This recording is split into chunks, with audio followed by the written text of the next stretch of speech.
Healthy communication in the workplace. This project was created as a partnership between the Refugee Development Center and St. Vincent Catholic Charity Refugee Services to support the Workforce and the Innovation Opportunity Act program. Healthy communication in the workplace is essential for promoting good teamwork and collaboration between employees and across teams or departments in the workplace. It contributes to healthy relationships between coworkers, encourages a work-life balance, and facilitates resolving conflicts in the workplace.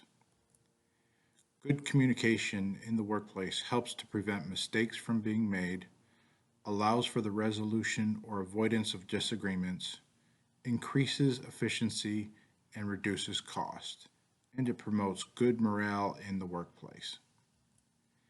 Communication in the work environment may include different vocabulary, intonation, body mannerism, humor, and psychology other than in day-to-day society life. In this video, we will focus on some characteristics of a healthy workplace, understanding communication and how culture may influence communication in the workplace, and expectations for healthy communication in the workplace. Let's first consider what makes a healthy workplace. A healthy workplace is one where employees are generally happy to work. Workers enjoy their job and they have the support of their coworkers and supervisor to do their job well. In a healthy workplace, workers will feel that they are able to share ideas with coworkers and that their individual voice matters in the workplace. There's a strong positive energy there and good relations between coworkers. People laugh often and are honest with one another. The information is communicated with transparency and speed, and the information is accurate and complete.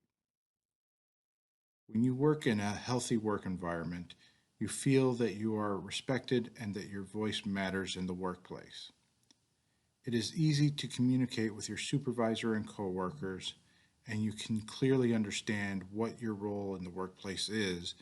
And when you ask a question or ask for help, you get a favorable response. A healthy work environment will respect your time and promote a good work-life balance. Among employees, a typical day at the workplace will not feel stressful. Some workplaces, however, are toxic. If you are feeling uncomfortable, underappreciated, or undervalued in your workplace, you might be in a toxic work environment. Pay attention to both how you feel and your work and how your supervisor treats both you and your coworkers. If your supervisor abuses their power to get work done, doesn't support you, doesn't encourage you to grow, encourages competition and conflict in the workplace, relies on negative comments, promotes office gossip, or allows employees to act unprofessionally, you might be in a toxic environment. If you feel you don't have any work-life balance, don't feel happy about going to work, don't feel happy in general, your gut is telling you to find a different job. You are often getting sick. You don't feel respected at work.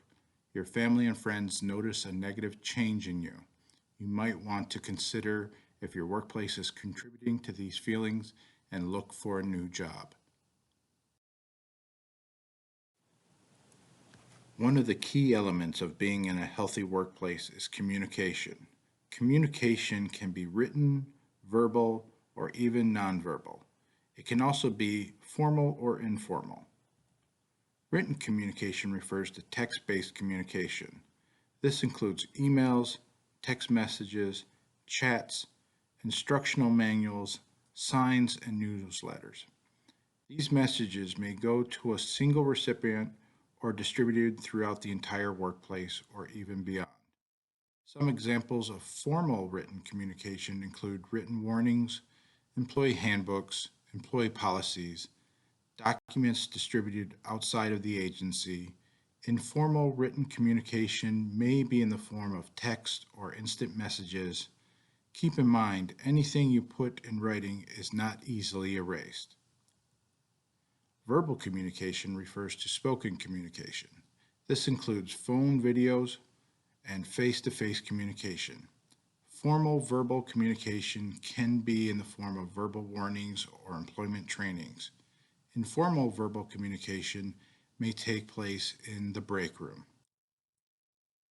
Nonverbal communication refers to eye contact, touch, gesture, physical distance, facial expression, appearances, posture, paralanguage, features that include tone, loudness, speed, and inflection.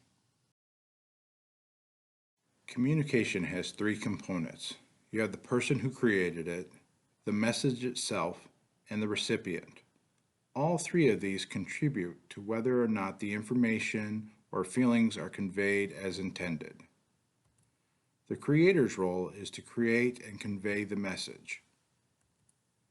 The message itself goes beyond just the content of the message.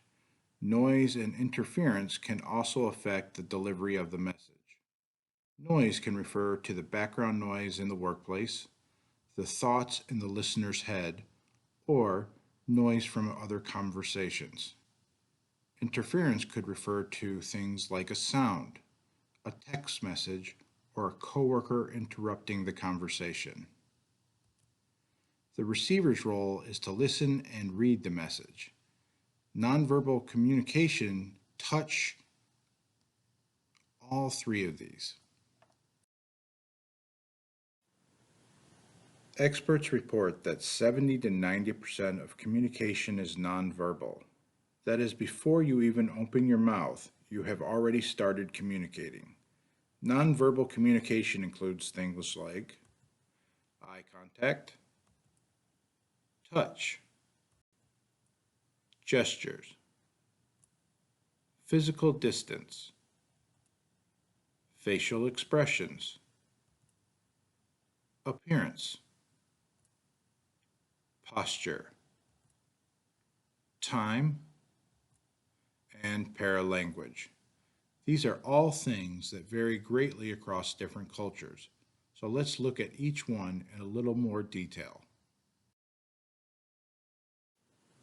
Eye contact is one form of nonverbal communication. Eye contact in the United States is very important. We expect people to make eye contact with us when they are talking to us or to show they are actively listening and are interested in what the other person is saying. Not making eye contact while speaking may indicate that you are not confident, or it could mean that you are being dishonest.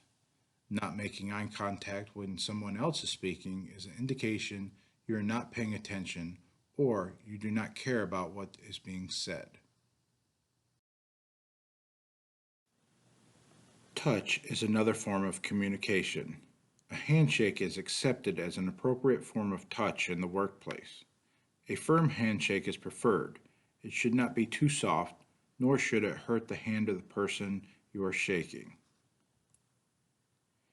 Besides handshakes, touch can also indicate a job well done with a pat on the back, or an extension of sympathy to someone by reaching out and touching someone's arm when they are expressing something difficult, as well as warmth and friendship that can be expressed with a hug. However, any form of touch beyond handshakes can be interpreted in multiple ways. Touch can be interpreted as sexual harassment, so it is a good idea to avoid touching in the workplace. Acceptable forms of touch also vary across cultures.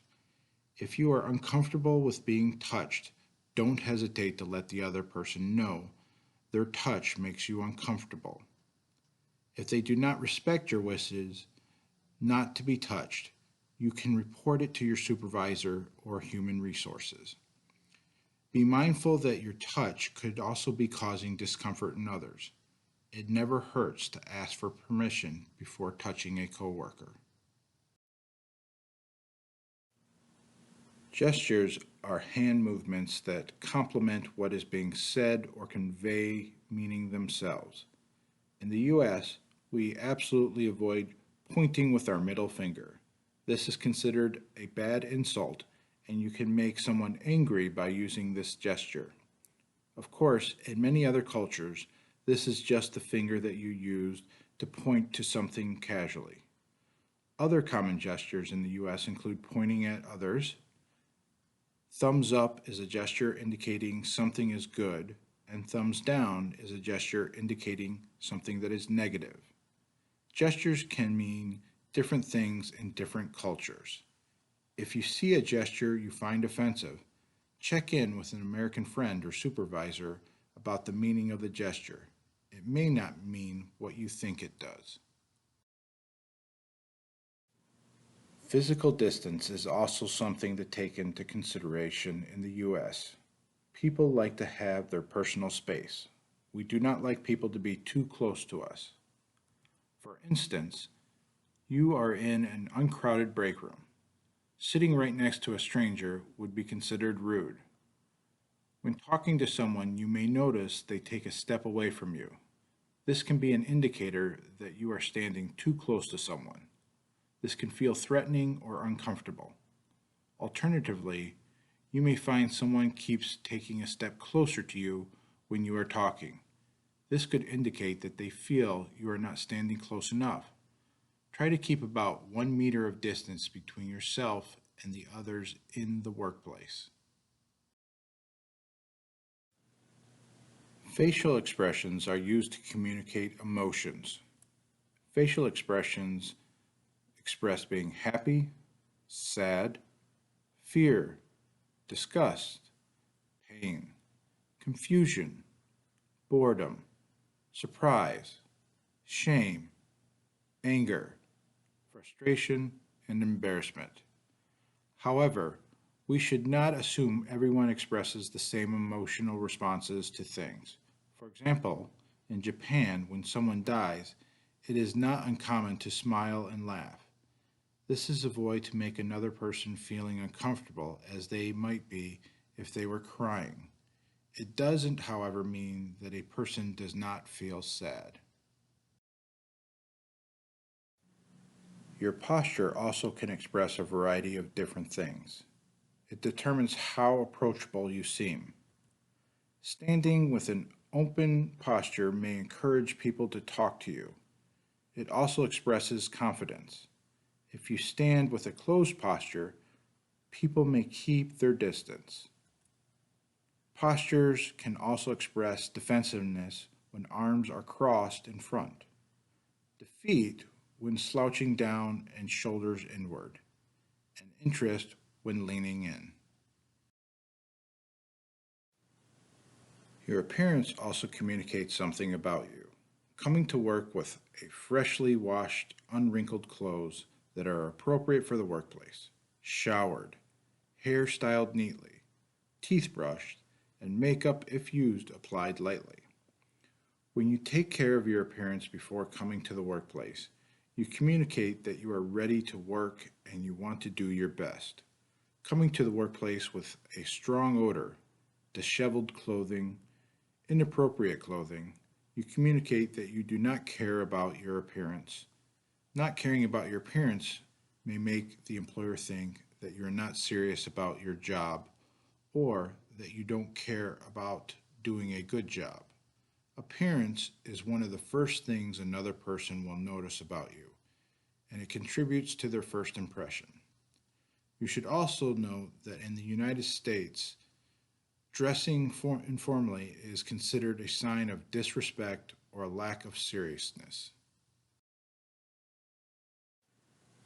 Time is also a form of nonverbal communication.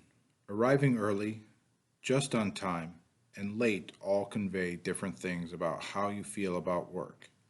It is always a good idea to plan to arrive a little early. Arriving late communicates negative things and tells others that you do not value their time. Paralinguistic influences include things like pausing, inflection, speed, and loudness. We use pausing for emphasis to build drama or suspense, or to indicate it is time for another person to speak. Inflection in speech often carries more meaning than the words themselves. Contrast "what a day" with "what a day." When you say "what a day" with excitement, it conveys the day went really well. In contrast, "what a day" conveys it may have been a really rough day. Speed refers to how fast you are talking. This is not referring to fluency of English. Talking fast can convey both nervousness and excitement. Talking softly may express shyness or uncertainty. Speaking very loud can be interpreted as rude or anger. While much of what is communicated is actually outside of what is being said, it is necessary to address some aspects of healthy communication in the workplace. Every workplace is different. It is a good idea to pay attention to coworkers and how they communicate with each other. Keep in mind how people communicate in a factory, warehouses, stores, restaurants, schools, and hospital will also vary greatly. Pay attention to how coworkers communicate with each other and adjust accordingly to the norms of that particular workplace. Also, keep in mind that how you speak in the workplace may not be appropriate in other situations. Healthy communication in the workplace is positive, direct, polite, respectful, and workplace oriented. Try to keep these things in mind when you are speaking with your coworkers or your supervisor. In the workplace, it is important to keep things positive. Give compliments or recognition to someone who is doing their job well. Give positive feedback. Say good things and focus on what is good in a proposal, answer, or suggestions before expressing criticism. Show empathy by acknowledging the other person's feelings. Be encouraging. Express gratitude for work that is done.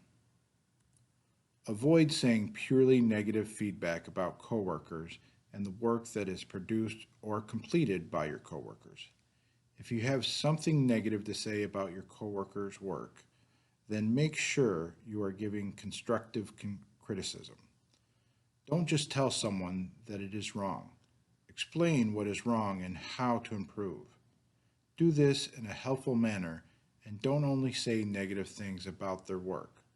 Also look for parts that may have been done well and point those out as well. It is also important to communicate in a direct way. Direct communication conveys clear messages and instructions. It is unlikely a direct message will be misinterpreted.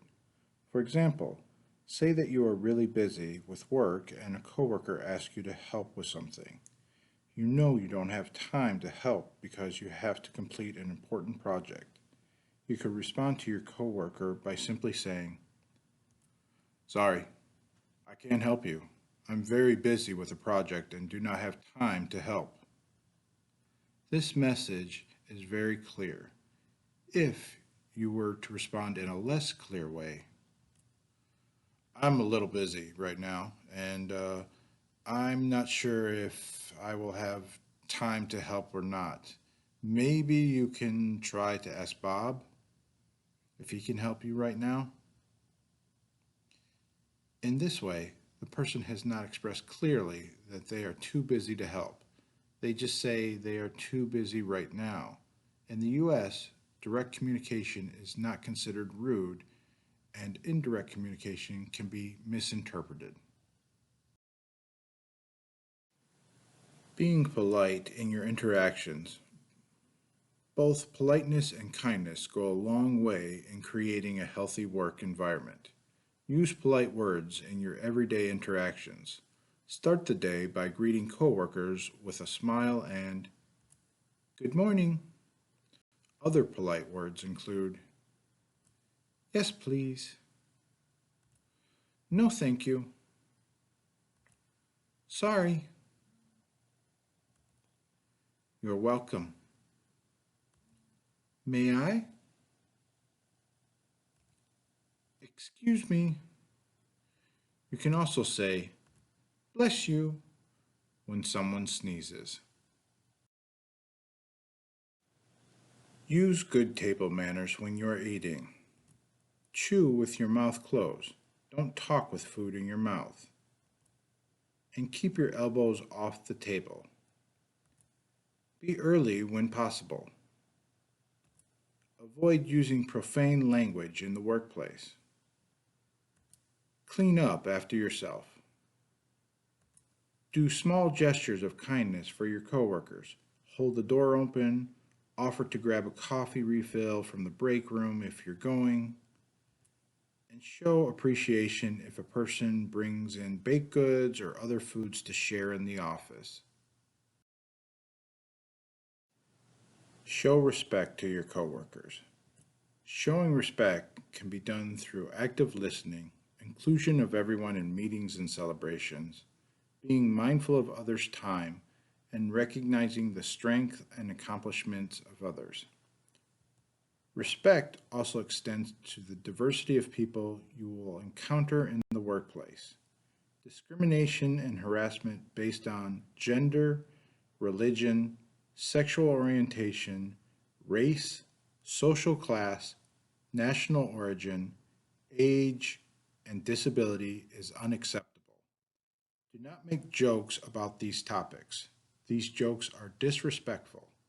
Be mindful that how you show respect also varies by culture. If you often feel disrespected at work, think about the details of the situation, how you were treated, how you were expected to be treated. Talk to the supervisor or coworkers about the incident.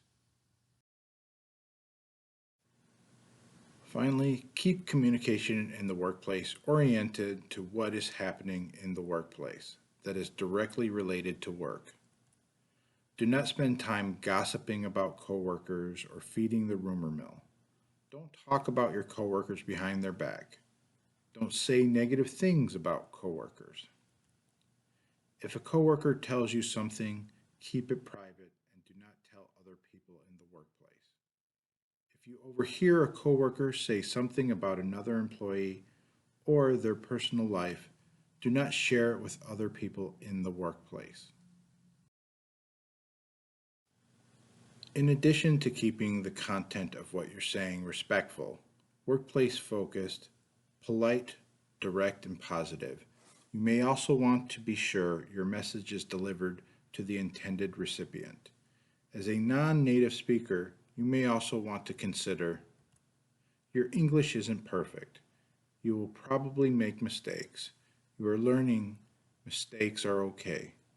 Practice is going to help you get better, so keep trying. The more you try, the more you will improve. If people have difficulty understanding what you're saying, try repeating it. You may also try to say it again, louder, or slower. If you have difficulty pronouncing some words, or you are used to words that the listener frequently misunderstands, use a synonym. Listening is also a very important aspect of healthy communication in the workplace. Good listening requires that the listener pays attention to the person who is speaking and appears interested. A good listener keeps eye contact, uses positive body language, and facial expressions.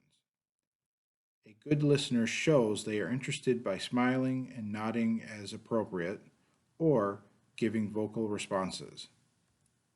A good listener will ask for clarification when something is not clear.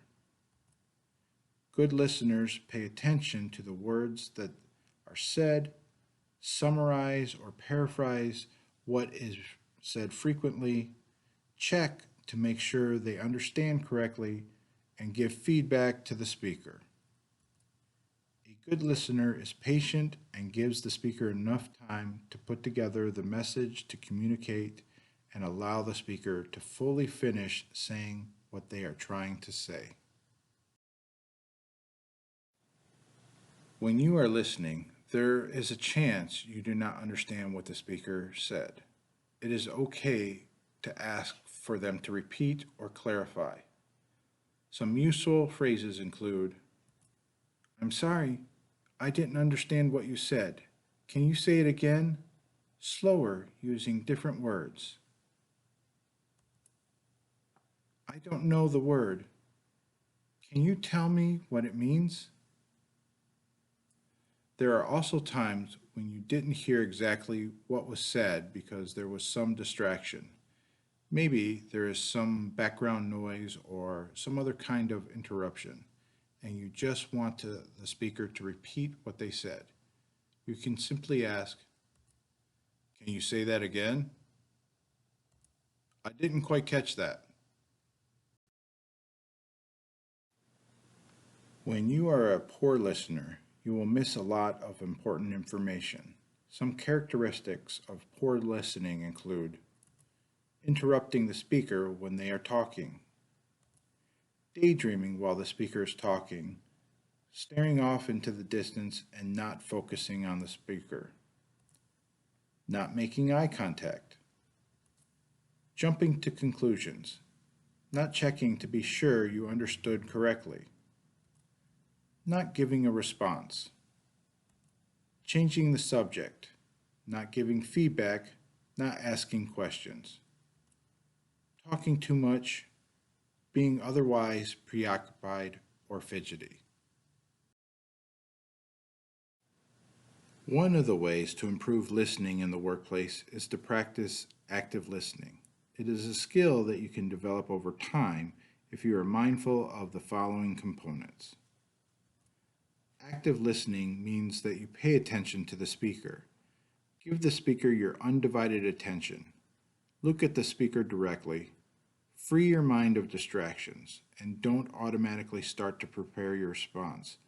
Pay attention to the speaker's body language. Second, you should want to show that you are listening. Use your body language and gestures to show you are paying attention.